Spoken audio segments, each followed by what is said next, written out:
sinasabing posibleng dumaan sa Central o Northern Luzon. Ang pinakamataas na babalang itataas para kay Juan ay ang signal number 5. Ang signal number 5 ay nagpapahiwatig ng mga hangin na umaabot sa 185 kilometers per hour o mas mataas pa. Ito ang mga panganib at epekto ng super typhoon. Matinding malakas na hangin.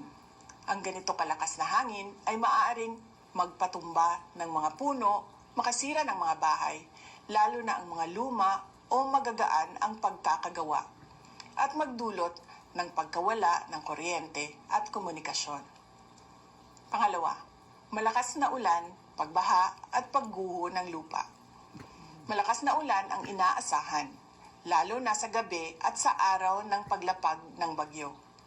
Maaring magdulot ito ng pagbaha sa mga ilog at lungsod at pagguho ng lupa sa mga burol at kabundukan. Pangatlo, storm surge. Para sa mga pamayanang nakaharap sa dagat, malaking panganib ang storm surge at malalaking alon.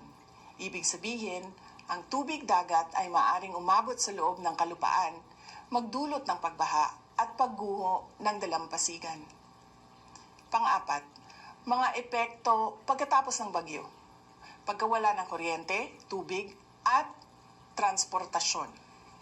Asahan ang mga abala gaya ng natumbang linya ng kuryente, putol na komunikasyon, saradong daan dahil sa debris o pagbaha at pagkaantala ng supply ng pagkain at gasolina.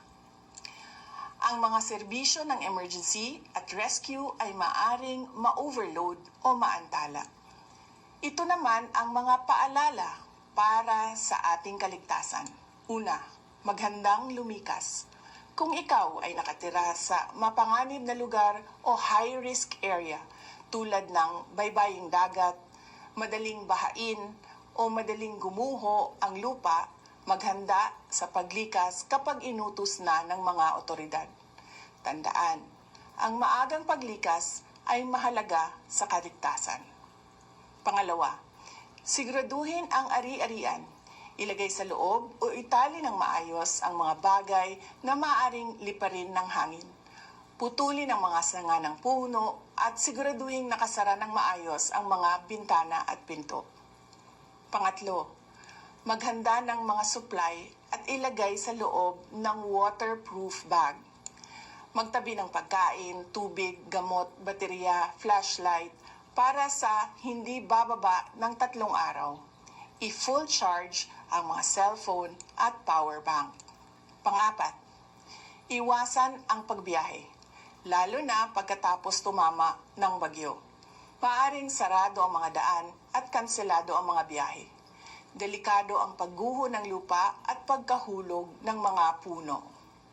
Panglima, lumayo sa baybayin, lalo na habang tumatama ang bagyo. Ang storm surge at malalaking alon ay maaaring nakamamatay. Pang-anim, magkaroon ng plano sa komunikasyon. Alamin kung saan magkikita ang pamilya kung magkawalaan sa paglikas. Pang-pito, pag-iingat pagkatapos ng bagyo. Mag-ingat sa mga natumbang linya ng kuryente, mahihinang istruktura ng gusali, kontaminadong tubig o madulas o maputik na daan matapos ang malakas na ulan o pagbaha. Pangwalo, tumulong tayo sa mga matatanda, may kapansanan at mga bata. At pangsyam, subaybayan ang mga opisyal na ulat. Maaring magbago ang sitwasyon. Tutukan ang mga buletin mula sa Pag-asa at mga lokal na otoridad.